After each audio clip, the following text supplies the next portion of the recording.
კიდევ ერთხელ მოგესალმებით, უყურებთ ახალ ამბებს 16 საათზე, მე ლევან წუწუნავა ვარ.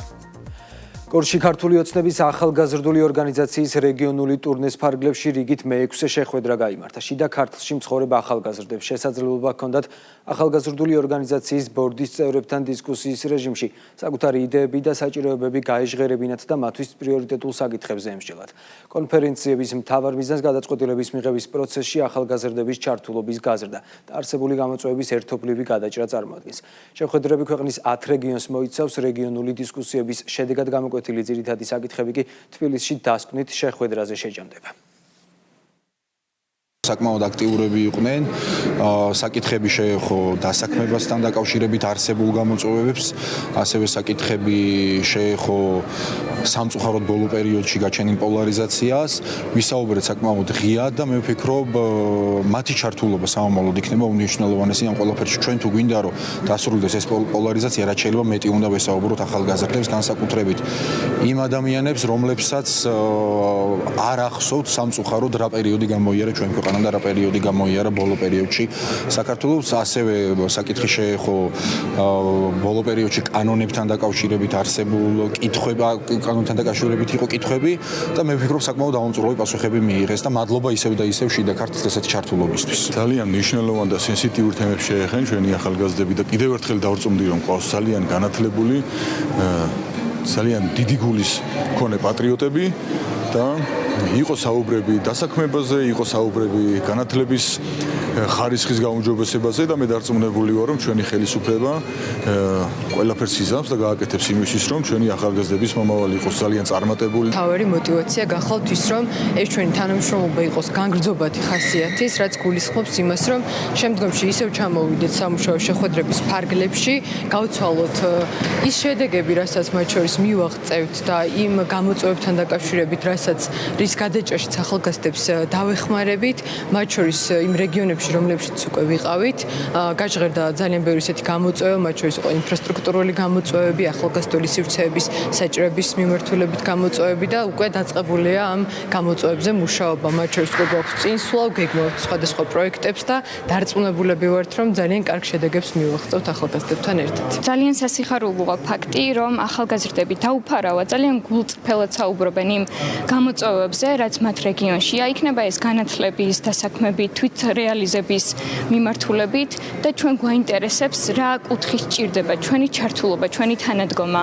დღეს გამოიკვეთა, რომ შიდა ქართლში არსებობს ბევრი ახალგაზრდული ორგანიზაცია და აღმოჩნდა, რომ ახალგაზრდულ ორგანიზაციებს ჭირდება ჩვენი თანადგომა და ჩვენ ვაცხადებთ სრულ მზაობას მათი თანადგომისთვის. მივესალმები მსგავს სახის ნებისმიერ ინიციატივას, რომელიც ახალგაზრდებს შორის დიალოგს შეუწყობს პირველ რიგში ხელს, იმიტომ რომ დიალოგი აბსოლუტურად ყველა პროგრესულად მოაზროვნე ახალგაზრდებს ფიქრობ პრიორიტეტული რამეა. რაც შეეხება დღევანდელ შეხვედრას გამსგავს სახის ინიციატივას კიდევ ერთხელ გამეორდები, ფიქრობ დადებით შედეგის მომტანი იქნება, იმიტომ რომ ბევრი სხვადასხვა აზრის მქონე ახალგაზრდა დღეს ჩვენს ირგვლივ. რაც უფრო მეტი ახალგაზრდა იქნება ამ პროექტებში ჩართული, თუნდაც ლიდერებთან შეხვედრა, თუნდაც ეს კითხვა-პასუხის რეჟიმი, მით უფრო უკეთესი იქნება ჩვენთვისაც, ახალგაზრდებისთვისაც. სასიხარულოა ეს რაღაცეები, რომ ახალგაზრდებს უფლება გვეძლება რომ დაუსვათ კითხვები, ამ კითხვებზე მივიღოთ პასუხები და ეს ყველაფერი საქართველოს მომავლისთვის ძალიან კაი იქნება. სრული ინფორმაცია მივიღეთ ქართული ოცნების და სახელმწიფოს მიმდინარე პროექტებთან დაკავშირებით. იმედი მაქვს, მსგავსი შეხვედრები კიდევ მრავალი იქნება, რადგან ახალგაზრდობის ეს ყველაფერი საკმაოდ მნიშვნელოვანია და მჯერა რომ ერთად ჩვენ ყველაფერს შევცვლით. ხოლო ოჯახის სიწმინდის დღესთან დაკავშირებით სამების საპატრიარქო ტაძარში სრულიად საქართველოს კათოლიკოს პატრიარქი მცხეთა თბილისის მთავარეპისკოპოსი ბიჭვინთისა და ცხუმაფხაზეთის მიტროპოლიტი უწმინდესი და უნეტარესი შიო მესამე პირველ სადღესასწაულო წირვას აყავებს. პარალელურად დილის 11 საათზე ქაშვეთის ტაძრიდან ყოლაწმინდა სამების სახელობის საპატრიარქო ტაძრამდე გაიმართება ტრადიციული მსვლელობა. ოჯახის სიწმინდის დღის აღსანიშნად საყოველთაო მსვლელობა გაიმართება ქვეყნის 10 ქალაქში.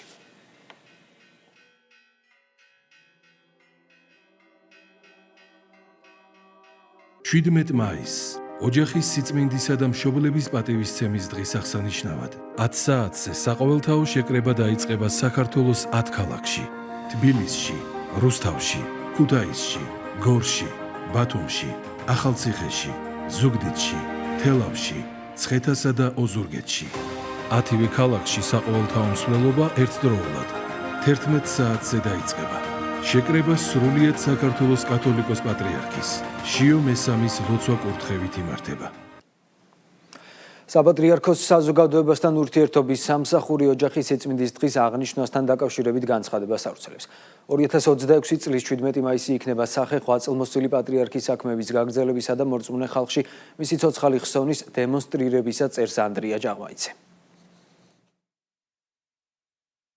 პირველად აღნიშნავთ წელს ოჯახის სიწმინდის დღეს მისი უწმინდესობის საქართველოს კათოლიკოს პატრიარქ ილია მეორის გარეშე. პირველად შედგება ეს დღე ახლად არჩეული საქართველოს კათოლიკოს პატრიარქ შიო მესამის პატრიარქობაში.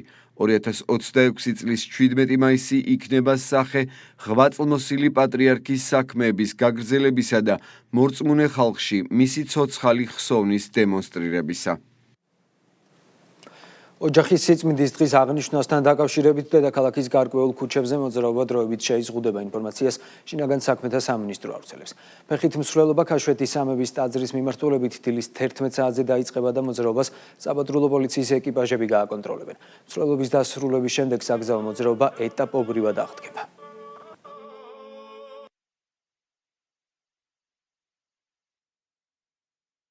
ოჯახის სიწმინდის დღესთან დაკავშირებით 17 მაისს ქაშვეთის ტაძრის მიმდებარე ტერიტორიიდან სამების საკათედრო ტაძრამდე მსვლელობა გაიმართება, რის გამოც დედაქალაქის გარკვეულ ქუჩებზე მოძრაობა დროებით შეიზღუდება. მსვლელობა 11 საათზე დაიწყება. კერძოდ, საავტომობილო მოძრაობა დროებით შეიზღუდება შემდეგი მიმართულებებით. 8 საათიდან 14 საათამდე ავტომობილების გადაადგილება შეიზღუდება გია ჭანტურიას ქუჩაზე, რუსთაველის გამზირის კვეთიდან თავისუფლების მოედნამდე არსებულ საგზაო მონაკვეთში, ასევე ბარათაშვილის ხიდზე და ბარათაშვილის აღმართიდან ავლაბრის მოედნამდე. რუსთაველის გამზირიდან მთაწმინდის დანარჩენ ქუჩებზე მოხვედრა შესაძლებელი იქნება თარხნიშვილის, ჭოველიძის, ზანდუკელის ქუჩების გავლით და შემდგომ ბარნოვის, გოგებაშვილის, მაყაშვილისა და ძმები კაკაბაძეების ქუჩების გამოყენებით. მელიქიშვილის გამზირსა და მეტროსადგურ რუსთაველის ტერიტორიაზე მოხვედრა შესაძლებელი იქნება გრიბოედოვის, მაყაშვილის, ბარნოვის, ზანდუკელისა და შანიძის ქუჩების გავლით. მეტროსადგურ რუსთაველის მიმდებარე ტერიტორიიდან თავისუფლების მოედნისკენ მიმავალი ავტომობილები რუსთაველის გამზირზე გადაადგილებას შეძლებენ ჭანტურიას ქუჩის კვეთამდე, საიდანაც მარცხნივ მოხვევით ჭანტურიასა და სოლიკო ვირსალაძის ქუჩების გავლით მტკვრის მარჯვენა სანაპიროს დაუკავშირდებიან. თავისუფლების მოედანზე საგზაო მოძრაობის შეზღუდვის პერიოდში ავტომობილებისთვის მოძრაობა შესაძლებელი იქნება ბარათაშვილის ხიდთან არსებულ პანდუსამდე და რუსთაველის გამზირის მხრიდან ჭანტურიას ქუჩამდე. გადაადგილება შეზღუდული იქნება კოტე აფხაზისა და შალვა დადიანის ქუჩებიდან თავისუფლების მოედნის მიმართულებით. რუსთაველის გამზირზე მოძრაობა დაშვებული იქნება ჭანტურიას ქუჩამდე. გადაადგილება შეიზღუდება ლესე უკრაინკას, ჯორჯაძის, ჭიჭინაძის, 9 აპრილის, ფურცელაძისა და გუდიაშვილის ქუჩებზეც. თავისუფლების მოედნიდან მსვლელობა გაგრძელდება სამების საკათედრო ტაძრის მიმართულებით, რა დროსაც საავტომობილო მოძრაობა მიმდევრობით შეიზღუდება ბარათაშვილის ხიდზე და ბარათაშვილის აღმართიდან ავლაბრის მოედნამდე. ბარათაშვილის ქუჩაზე მოძრაობის შეზღუდვის პერიოდში ავტომობილები თავისუფლების მოედნის მიმართულებით გადაადგილებას შეძლებენ მტკვრის მარჯვენა სანაპიროსა და კოტე აფხაზის ქუჩის გამოყენებით, ხოლო ავლაბრის მიმართულებით მოძრავი სატრანსპორტო საშუალებები გადაადგილდებიან მშრალი ხიდის გავლით, კოსტა ხეთაგუროვისა და მტკვრის მარცხენა სანაპიროს გამოყენებით. ავლაბრის მოედანზე საავტომობილო გზის გადაკეტვის დროს ქეთევან დედოფლის გამზირიდან მოძრავი ავტომანქანები ბოჭორმისა და იალბუზის ქუჩების გამოყენებით დაუკავშირდებიან მტკვრის მარცხენა სანაპიროს, ხოლო ქეთევან დედოფლის გამზირისკენ მიმავალი სატრანსპორტო საშუალებები ბარათაშვილის ქუჩაზე მოტრიალების შემდეგ ბარათაშვილის ხიდის გამოყენებით იმოძრავებენ მტკვრის მარცხენა სანაპიროზე, შემდგომ იალბუზის, ბოჭორმის ქუჩებზე და ქეთევან დედოფლის გამზირზე ავლაბრის მოედნის მიმართულებით. საგზაო მოძრაობა მსვლელობის დასრულების შემდეგ ეტაპობრივად აღდგება. ოჯახის სიწმინდისა და მშობლების პატივისცემის დღის აღსანიშნად ემზადებიან კახეთში. თარიღთან დაკავშირებით შეკრების ადგილი ტრადიციულად თელავის ღვთისმშობლის სახელობის ეკლესია იქნება, სადაც პარაკლისი აღევლინება. ღვთისმსახურების დასრულების შემდეგ კი ერეკლე მეფის ძეგლამდე მსვლელობა მოიწყობა. ჩვენ თუ ეკლესიას ოჯახად განვიხილოთ, მაშინ უნდა გვესმოდეს ისიც, რომ მამის დანატოვარი არის წმინდათა წმინდა და სწორედ ამიტომ ღირს და ამიტომ აუცილებლად და სრული შემართებით უნდა გავაგრძელოთ ის ტრადიცია, რომელიც ჩვენმა განსვენებულმა პატრიარქმა გვიანდერძა დაგვიტოვა და გვითხრა. ასე რომ ჩვენ ვართ მისი საქმის გამგზელებლები და შეგვიძლია ვთქვათ, რომ გავაგრძელებთ ამას, სანამ ცოცხლები ვართ. ხოლსადღესასწაულო მსვლელობა გაიმართება ქუთაისშიც. სასულიერო პირები, მრევლი და ადგილობრივი ხელისუფლების წარმომადგენლები ცენტრალურ მოედანზე შეიკრიბებიან, საიდანაც მსვლელობით ბაგრატის საკათედრო ტაძარში იავლენ. სადღესასწაულო მსვლელობის ბოლოს ბაგრატის ტაძარში ერთობლივი ლოცვა შესრულდება. ვალდებული ვარ ხრისტიანში. დავიცოთ ოჯახის სიწმინდე და ის ზნეობრივი ღირებულებები, პატივისცემა მამას და დედას. პატრიარქმა კიდევ ეს დაგვიტოვა. გასულ ჩვენ გავაგრძელოთ ეს გზა ჩვენი ოჯახის მიმართ მისი ღირსების დაცვის და მისი აღიარების და პრიორიტეტის აღნიშვნისა. ეს არის მშვიდობიანი დღე და ოჯახები დედმამა თავის შვილებთან მოდიან მოწმე საზოგადოება სასულიერო დარში ხელისუფლების წარმომადგენლები შესაძლოა მთელი ერი აღნიშნოს ამ დღეს. საკრედიტო სარეიტინგო სააგენტო ფიჩის მიხედვით BB რეიტინგის მქონე სხვა ქვეყნებთან შედარებით საქართველოს ეკონომიკური განვითარების მაღალი დონე სანდო მაკროფისკალური პოლიტიკის ჩარჩოზომიერი საგარეო ვალი და მდგრადი საბანკო სექტორი ქვეყნის სარეიტინგო პოზიციას ამყარებს. როგორც ფიჩის მიერ გავრცელებულ ანგარიშში აღნიშნული, საქართველოს საერთაშორისო რეზერვებმა ზრდა კვლავ განაგრძო და 2026 წლის აპრილში $6 მილიარდ 500 მილიონ მიაღწია. სააგენტოს განმარტებით ბოლო თვეებში ლარის გამყარებამ საქართველოს ეროვნულ ბანკს შესაძლებლობა მისცა სავალუტო ბაზარზე უცხოური ვალუტა შეესყიდა. სარეიტინგო კომპანია აღნიშნავს, რომ მოსალოდნელია სესხების დოლარიზაციის კიდევ უფრო შემცირება. ფიჩის პროგნოზით ეტაპობრივად შემცირდება ინფლაციაც და დაუახლოვდება მიზნობრივ 3%-იან მაჩვენებელს. სარეიტინგო კომპანია ხაზს უსვავს საქართველოს მაღალ ეკონომიკური ზრდის მაჩვენებელს შესაძარის ქვეყნებთან შედარებით. აქვე უნდა აღინიშნოს, რომ შეფასებაში ხაზგასმულია ქვეყნის ეკონომიკის განვითარების ძლიერი ტენდენციები და ზოგადად ანგარიში ყურადღება გამახვილებულია ქვეყანაში სანდო მაკროეკონომიკური პოლიტიკის წარმოებაზე. ყოველივე ზემოაღნიშნულის გათვალისწინებით სარეიტინგო კომპანიამ საქართველოს ეკონომიკური ზრდის პროგნოზი 2026 წლისთვის გააუმჯობესა. კერძოდ 2026 წელს სარეიტინგო კომპანია 6.5%-იან ეკონომიკურ ზრდას ელოდება, რაც წინა შეფასებასთან შედარებით 1.2%-იანი პუნქტით არის გაუმჯობესებული. აქვე აღსანიშნავია, რომ სარეიტინგო კომპანია ხაზს უსვავს მიმდინარე ანგარიშის დეფიციტის განახევრებას და საერთაშორისო რეზერვების რეკორდულ დონეს. ყოველივე ზემოაღნიშნულის გათვალისწინებით ჩვენი მოლოდინია, რომ ის ტენდენციები, რაც წინა წლებში ფიქსირდებოდა ეკონომიკური ზრდის კუთხით, გაგრძელდება როგორც 2026, ასევე მომდევნო წლებში. ჩვენი მიზანია, რომ შევინარჩუნოთ მაღალი ეკონომიკური ზრდის ტენდენციები, რაც უზრუნველყოფს ერთის მხრივ სამუშაო ადგილების შექმნას, მეორეს მხრივ უმუშევრობის მაჩვენებლების შემცირებას. ანგარიში ხაზგასმულია ის ფაქტორები, რაც აღნიშნულ რეიტინგს და სტაბილურ პერსპექტივას განაპირობებს, მათ შორის ეკონომიკური ზრდის მაღალი მაჩვენებლები, როგორც ბოლო წლების, ისე 2026 წლის პირველი კვარტლის განმავლობაში. ხაზგასმულია მაკროეკონომიკური და ფისკალური პოლიტიკის სიჯანსაღე, მათ შორის ფისკალური დეფიციტის და ვალის მაჩვენებლების დაბალი ნიშნული და კლებადი ტენდენცია მთლიანში და პროდუქტთან მიმართებაში. ხაზგასმულია მიმდინარე ანგარიშის დეფიციტის მნიშვნელოვანი გაუმჯობესება, მონეტარული პოლიტიკის სიჯანსაღე და ძლიერი და სტაბილური საბანკო სექტორის როლი. საქართველო, თურქეთი, უნგრეთი, სლოვაკეთი, სომხეთი, აზერბაიჯანი, ალბანეთი, ბოსნია და ჰერცეგოვინა, ბულგარეთი, მალტა, ჩრდილოეთ მაკედონია, სერბეთი. ეს ქვეყნების ჩამონათვალია, რომლებმაც უკრაინაში რუსეთის დანაშაულებზე ტრიბუნალის შექმნას მხარი არ დაუჭირეს. საქართველოს ვიცე-პრემიერმა, საგარეო საქმეთა მინისტრმა გადაწყვეტილება ჟურნალისტებთან განმარტა.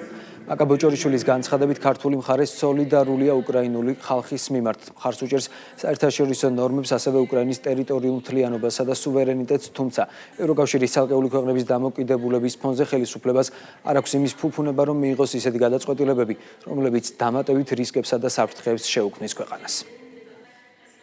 ზოგადად, როდესაც ჩვენ საუბრობთ უკრაინის მხარდაჭერაზე, საქართველოს აქვს თანმიმდევრული და მტკიცე პოზიცია.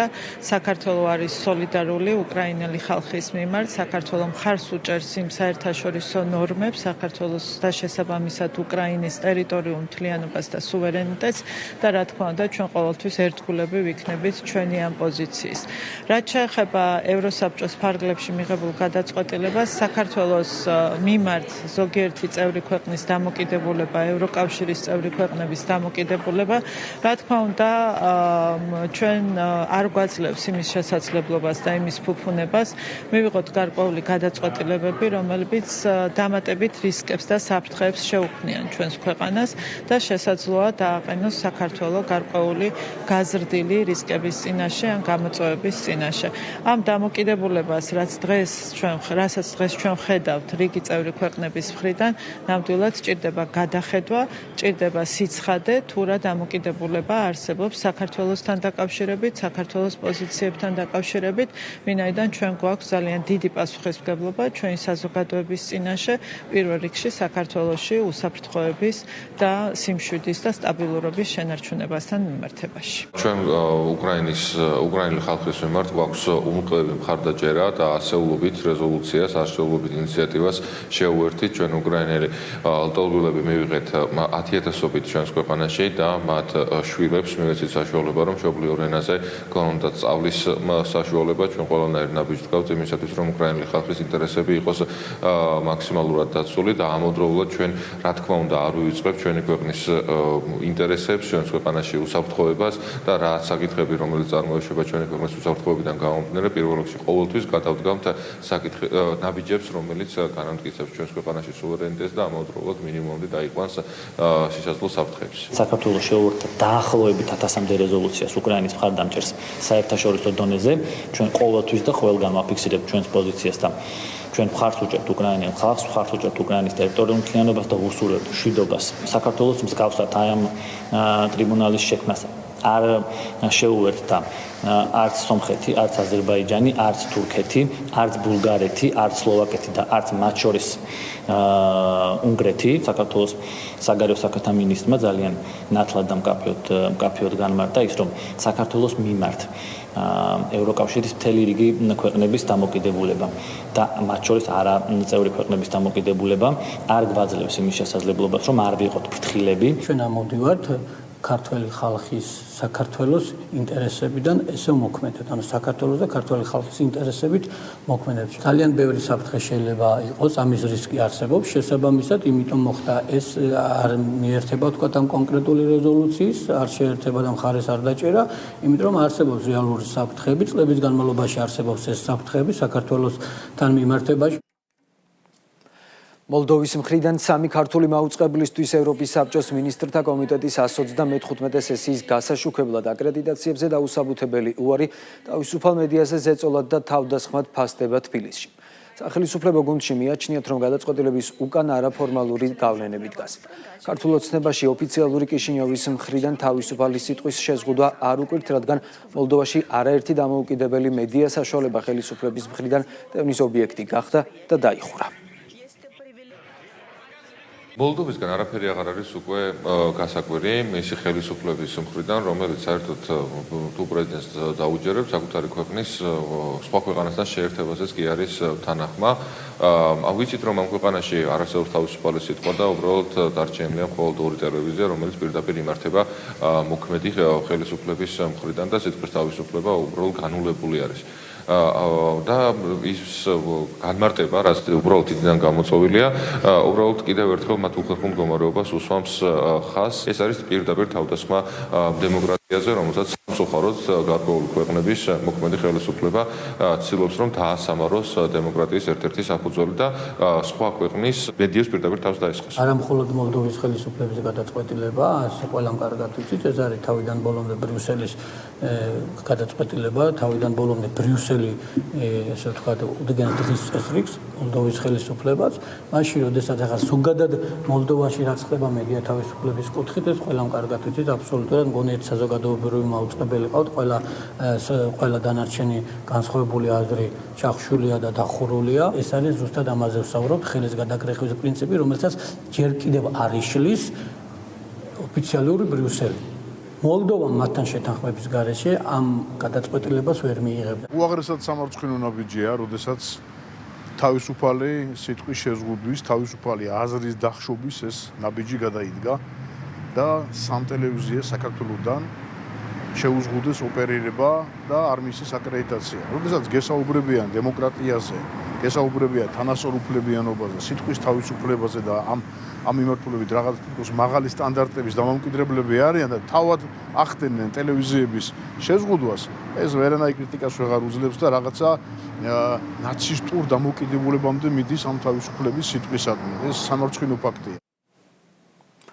დანიაში მშვიდობიანი მომიტინგეების ძალადობრივი დარბება მეორე დღეა შეფასებების თემაა თბილისში. მმართველ გუნდში ორმაგ სტანდარტზე საუბრობენ და საქართველოს მიმართ უსამართლო დამოკიდებულებას იხსენებენ.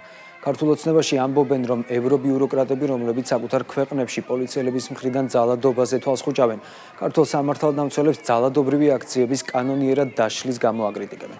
შეგახსენებთ, პალესტინის მომხრე აქტივისტებმა კოპენჰაგენში დანიური გადამზიდი გიგანტის მაერსკის სათაო ოფისთან ბლოკადა მოაწყვეს და კომპანიის გემებით ისრაელისთვის იარაღის გადაზიდვა გააპროტესტეს. პროტესტი პოლიციამ ძალის გამოყენებით დაშალა, სამართალდამცველები ფიზიკურად გაუსწორდნენ მედიის წარმომადგენელსაც. სამწუხაროდ შეჩვეულები ვართ, რომ ჩვენი ქვეყნის მიმართ უსამართლო ბრალდებები გაისვება ხოლმე სხვადასხვა ევროპული ქვეყნის მოქმედი ხელისუფლების მხრიდან. მაგალითისთვის შეიძლება გამოვიყენოთ დანიის შემთხვევა, როდესაც სამართალდამცველებმა გამოიყენეს სხვადასხვა სპეციალური საშუალება, ხელკეტები, მათ შორის ძაღლები, ისათვის რომ დაიხშოთ კონკრეტული დემონსტრანტების პოზიცია. ყოველ ჩვენს ქვეყანაში, როდესაც საათობის განმავლობაში ცდილობდნენ, რომ ცოცხლად დაეწვათ ადამიანები, სამართალდამცავი ორგანოს წარმომადგენლები, შენობა ნაგებობები გაენადგურებინათ სახელმწიფო საკუთრება, კერძო საკუთრება, გადატრიალება მოეხდინათ ეს ყველაფერი და ამაზე ლეგიტიმური საპასუხო ღონისძიებები განახორციელა სამართალდამცავმა ორგანოებმა, თან გაცილებით უფრო მაღალი სტანდარტით, ეს არის ევროპული და ამერიკული. ამაზე ჩვენ ვისმენთ ხოლმე შემოტევას და არა თუ კრიტიკას, არამედ პირდაპირ თავდასხმას ქართულ სამართალდამცავებზე, ქართულ სახელმწიფოზე, ქართულ ხალხზე. კიდევ ერთი მაგალითია უბრალოდ პოლიტიკური ანგაჟირებისა. როდესაც ჩვენთან აქციები იმართებოდა, დანიის მაშინდელი ხელისუფლება როგორი კრიტიკით იყო დაკავებული საქართველოსთან მიმართებაში და დღეს ასაკეთებს თვითონ, როგორ უსწორდება მომიტინგეებს, ნათელია და ხედავს აბსოლუტურად ყველა ოფიციალურ განცხადებაში ნათქვამიც არის, რომ რიგ შემთხვევაში თურმე აქციის მონაწილისგან ნეიტრალებას ხდება ძალის გამოყენება. მისაღები რაც არის მათთვის უფრო სწორად, სხვა ქვეყნებისთვის არის მეუღებელი და ეს არის ზუსტად ორმაგი სტანდარტი, რასაც დანიის ხელისუფლება აკეთებს წლების განმავლობაში საქართველოსთან მიმართებაში. დანია იყო ერთ-ერთი მედროშე საქართველოს წინააღმდეგ წარმოებული იმ პოლიტიკური PR კამპანიისა და მიაღვარის, რაც მოედინებოდა მთელი ამ 4 წლის განმავლობაში საქართველოს წინააღმდეგ. ჩვენ ყოველთვის ვამბობდით და კიდევ ერთხელ ვამბობთ, რომ საქართველოში პოლიცია და სამართალდამცავი სტრუქტურები მოქმედებენ ბევრად უფრო მაღალი სტანდარტით, ვიდრე მათ შორის ევროკავშირის თელ რიგ ქვეყნებში და ამის კიდევ ერთი დადასტურება არის კონკრეტულად ეს ფაქტი, როდესაც დანიაში ჯერ პროტესტანტები დაარბიეს ხელკეტებით და შემდეგ მედიის წარმომადგენლებსაც გაუსწორდნენ. თვითონ ესხმიან ყოველდღიურად საქართველოში დემოკრატიულ პროცესს, საქართველოს სახელმწიფოს და არიან მედროშეები ამ თვალსაზრისით, რა თქმა უნდა, ჩვენს გვიწევს, რომ საზოგადოებას ვუთხრათ ის, რომ მთელი ამ დროის განმავლობაში მათ მიერ წარმოებული კამპანია იყო უბრალოდ ფარისეულობა. დანიის სახელმწიფო წევრებისაგან ჩვენ გვახსოვს გაუთავებელი კრიტიკა და შეურაცხყოფელი განცხადებების ციკლი, როდესაც საუბარი ეხებოდა გამჭვირვალობის შესახებ კანონს და როდესაც საუბარი ეხებოდა სახელმწიფოებრივი წესრიგის დაცვას, სახელმწიფო ინსტიტუტების შენარჩუნებას. და მაშინ გახსოვთ, რა განცხადებებით გამოირჩეოდნენ და ახლა ჩვენი თვალით ვიხილეთ და არა მხოლოდ ჩვენ, თელმა მსოფლიომ, როგორ დაერივნენ მომიტინგეებს და პოლიციელებმა რა გააკეთეს. ხო და მათთვის ეს შეუულებრივი ამბავია. როდესაც საქმე ეხება სახელმწიფო ინტერესს და თუმცა საქართველოში ჩვენ უნდა მიუშვათ ყველაფერი ასე, უნდა ჩვენ თვალწინ ჩამოიშალოს სახელმწიფო ინსტიტუტები და ქვეყანა უნდა გაიხვეს ქაოსში. აი ესეთი მიდგომა ქონდა და ორმაგი სტანდარტი კი არა, კიდევ უფრო მეტია ალბათ.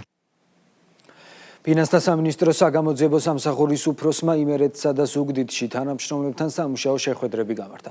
ლევან ხარაბაძემ ინფრასტრუქტურა და სამუშაო სივრცეები დაათვალიერა, თანამშრომლებს გაისაუბრა და მათ საქმიანობას გაიცნო.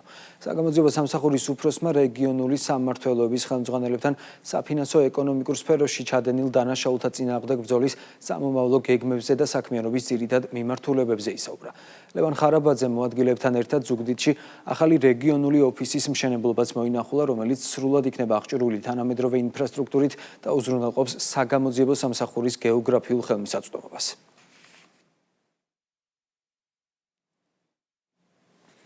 შინაგან საქმეთა მინისტრი განსაკუთრებულ დავალებათა დეპარტამენტის სამმართველოებს ეწვია სულხან თამაზაშვილი ხელმძღვანელ პირებს, ასევე თანამშრომლებს გაისაუბრა და დანაყოფის აღჭურვილობა დაათვალიერა. მინისტრმა მათ გაწეული მუშაობისთვის მადლობა გადაუხადა. შინაგან საქმეთა მინისტრი განსაკუთრებულ დავალებათა დეპარტამენტის თანამშრომლების მონაწილეობით გამართულ საჩვენებელ ტაქტიკურ წვრთნებსაც დაესწრო.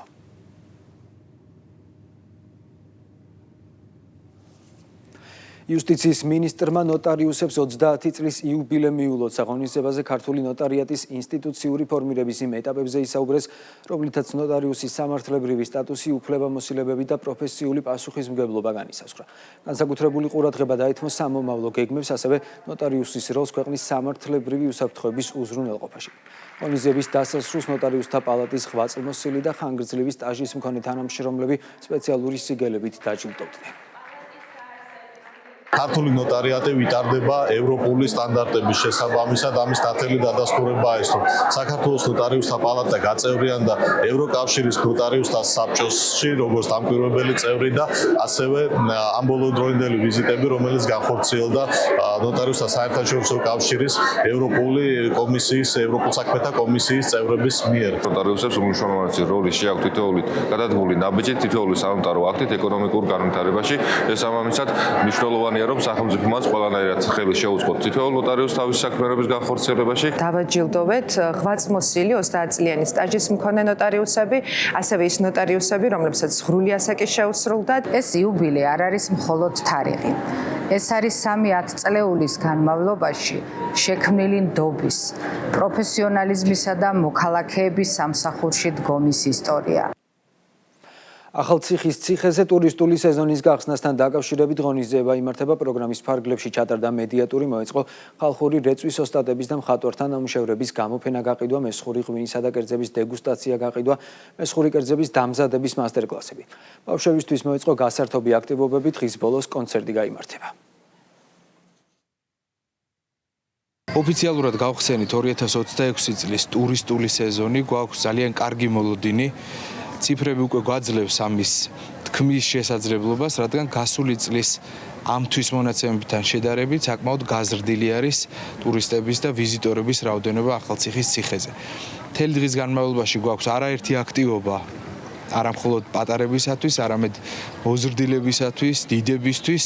გამოფენილი არის აქ ადგილობრივი ნაწარმი, ხელნაკეთი ნივთები, საღამოს მსმენელის განწყობაზე იზრუნებს ქართული ხმები, მოგვიანებით კი DJ. ძალიან მომწონს აქაურობა, გავიგე რომ არის ღონისძიება, გამოფენები არის, ადამიანები თავის ნამუშევრებს ყიდიან, ღვინის დეგუსტაციაც არის, როგორც გავიგე DJ-ც ჩამოვა 7-8 საათისთვის, ბევრი მასტერკლასები, ფოტოსურათის ადგილებიც არის და ძალიან ლამაზია აქაურობა. მართლა ძალიან ყოფილი ვარ აქაურობით. ასეთი იყო ახალი ამბები, ერთმანეთს 19 საათზე შევხვდებით.